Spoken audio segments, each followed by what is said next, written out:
We're so excited to have my friend, the co-director of the film, with us on the W, Ben Proudfoot. Hey, Ben. Hello, John. How are you?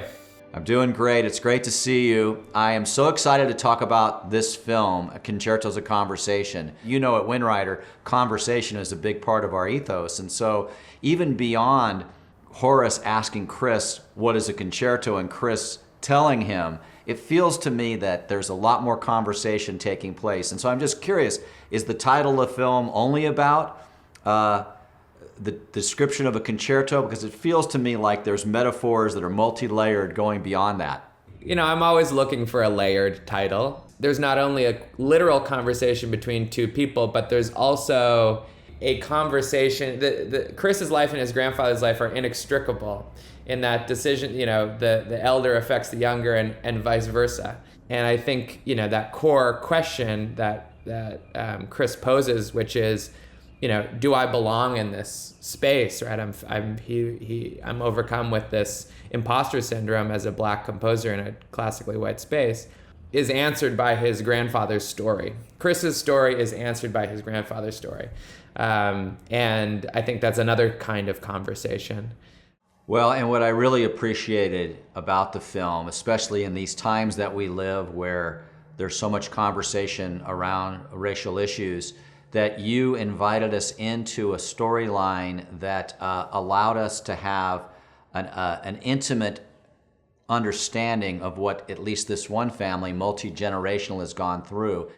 Yeah, I mean, I think, at least what I take from that story was that, you know, he traveled thousands of miles all across the country to get to, you know, the so-called, promised land of Los Angeles, and it was the same damn thing, just in a different suit, you know?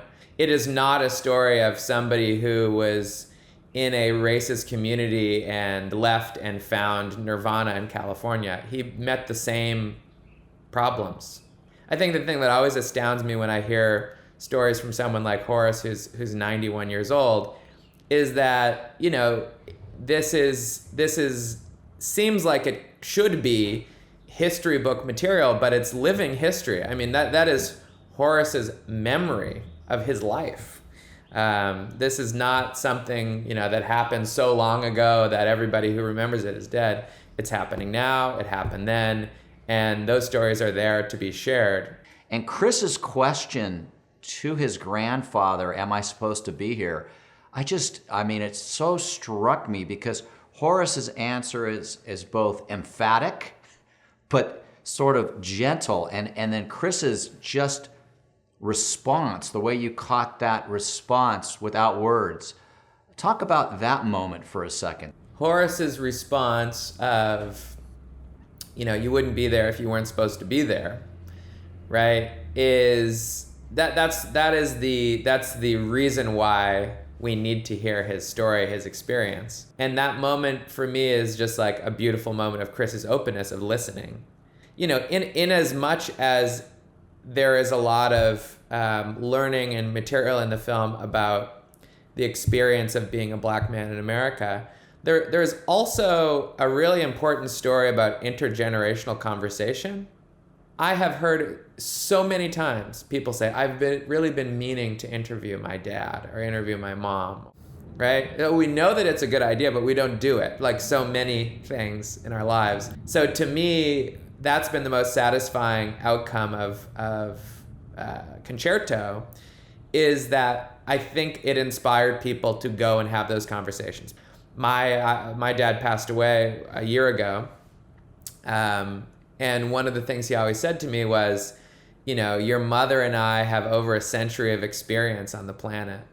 And if you discard that, you're throwing away one of your most valuable resources. And I think as young people, it's a huge power trip to ignore your parents, right? And do your own thing.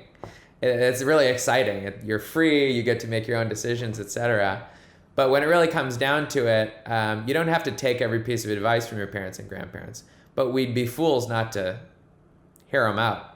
And I think too often we ignore and cast aside and sort of belittle the experience of our elders when really we need to study those experiences. And my hope with Concerto is that will spark more conversations like that. So many themes get packed into that intergenerational story. And in the case of Concerto, I was just so taken by this entrepreneurial nature of Horace. I'm just curious if you and Chris talked at all about Horace's grit and how that might have informed Chris's own risk-taking. I really related to him when he was talking to his grandfather, because Chris had questions for him like, did you ever doubt yourself? You know, like, were you ever wondering about whether you could do it or whether you had what it takes? And Horace was like, nope. Nope, never doubted myself. He said something like, everybody else is doubting you. Why would you doubt yourself? I think we were sort of in awe, and you see that in the film, of Horace's grit and ingenuity, and there's no leaks in his confidence, or at least doesn't seem like it. He's just a total commitment to himself and his family. I find that incredibly inspiring and also just curious, because I feel like, at least for me, like my boat of self-confidence is always springing a leak somewhere, something about Horace, he just tight as a drum, and whether or not that is just from years of being forced to have that kind of 100% conviction, or whether that's something special about him, I don't know, but has always been fascinating to me, and I know Chris and I have talked about that a lot.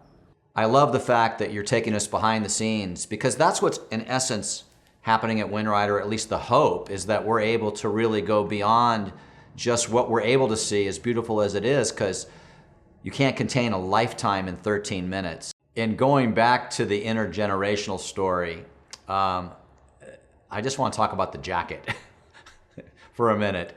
It really hit me in a deep way, where first it's Horace pressing this jacket at the beginning of the film and the pedals, and then it ends with Horace taking and serving his grandson by taking that jacket off of the rack, handing it to his grandson so that he could look just right for the performance.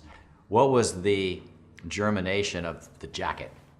As a filmmaker, you're kind of always looking for symbols, right? Visual metaphors. And, you have this story of Chris's grandfather making sacrifices in order so that Chris can have the life that he has. And this jacket sort of became that idea, we're going to make you look good. He's talking about the jacket, but, you can connect that to the story of Horace making Chris look good, or Horace building the foundation for Chris to springboard off of in doing what he wants to do. The symbol of the suit began to collect the meaning of the torch that we pass to our children and grandchildren. As Chris sort of dons the jacket at the end, it's a gift from his grandfather almost. I knew at that moment, if we can build this movie right, this actually will be the emotional climax, is the handoff of that suit. That was always the direction in the edit, was how do we end it there? If we can end it there, we'll have told the right version of the story. Well, on the topic of endings, the film ends with the hymn. The big question is, Ben, did you add that in just for the Windrider audience? Absolutely, yes. All kidding aside, it was a spontaneous moment. Obviously, Chris's grandfather is a very spiritual man, and it's organic to who he is. And there was actually a funny lead up to that moment, because Chris was playing on the piano, and Chris's grandfather said, "Do you want me to sing?" And I said, yeah, I do. Chris asked him, what do you want to do? He said, a spiritual. He said, but Chris doesn't know any spirituals. Chris was like, try me, like, suggest something. And so he said, how great thou art. And that's when we rolled camera, and Chris was able to accompany a beautiful rendition of that hymn. And that's why at the end, Chris's grandfather is saying, you did it. And Chris is saying, oh, I surprised you. because that was what preceded that, was Chris's grandfather said, oh, Chris doesn't know any spirituals. And so it was just a beautiful moment. And actually Chris took a lot of the themes and tonality and, the chord progressions from How Great Thou Art and worked it into various sections of the score for the film, particularly like the family moments, to sort of bring it all together from a musical perspective. So I thought it was a beautiful way to end the film from Chris's grandfather's perspective, how he sees the story, right, which is through the eyes of God. That's just so beautiful. Chris, knowing enough about his own grandfather to be able to include that beautiful part of his life in a subtle way that unless we heard it from you, we wouldn't know that. So Ben, recently a kind of a cool thing happened. The film was nominated for an Academy Award. You were there with Chris Bowers, and tell us a bit about just the experience, the run up to the Oscars, being there. Not everybody gets to do that. What was it like?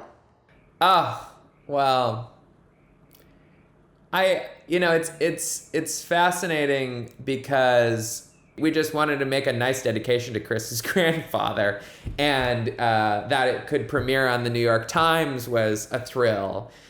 To somehow, clinch this nomination this year, which has been a very dark year for everybody, was just so beyond, and we say this a lot, but whatever spirit was guiding Horace safely across the country took hold of this film. Because as you know, I've made a lot of short documentaries, but this had a life of its own. And Anthony and Elise, who won the Oscar in our category, I thought gave a beautiful speech and named Horace in their speech. And to me, that was way more than enough. It was a beautiful ending to that experience. And Chris and I were just like thrilled to be there. I have a lot of pictures of my feet because I couldn't believe that I was walking on the red carpet, and there it was, the red carpet, especially after a year of going to 0 social events whatsoever. For that to be our first outing was pretty special. Something I'll never forget. As you know, Ben, we have a lot of young, emerging, aspiring filmmakers. Can you talk a little bit about the innovative process of how you shot the film? I think probably the only thing that edges on innovation would just be the double interrotron technique. Why I like it is because it was not just technique for technique's sake. Let's try something new because nobody's done it before. It really was born of the story. It was born of the idea of a conversation. And the technique emerged to support that idea of, what is the most conversational style we can shoot this? And this direct eye line, center frame, cross-cutting of Chris and his grandfather just seemed to me the most immersive way to do that. We work hard because we don't want to screw up a beautiful thing, less that there's some beautiful thing in my head that I'm trying to get out, which is how a lot of filmmakers talk about filmmaking. It's more so doing service to what is already there. Well, Ben, what a gift this film is, which is really a love letter from a grandson to a grandfather, and both ways actually, transcends generations, opens up just a way for all of us to hear that story and be inspired to maybe lean into the stories of our lives. Thank you for joining us on The W. I really appreciate it, and looking forward to see you all in person next time.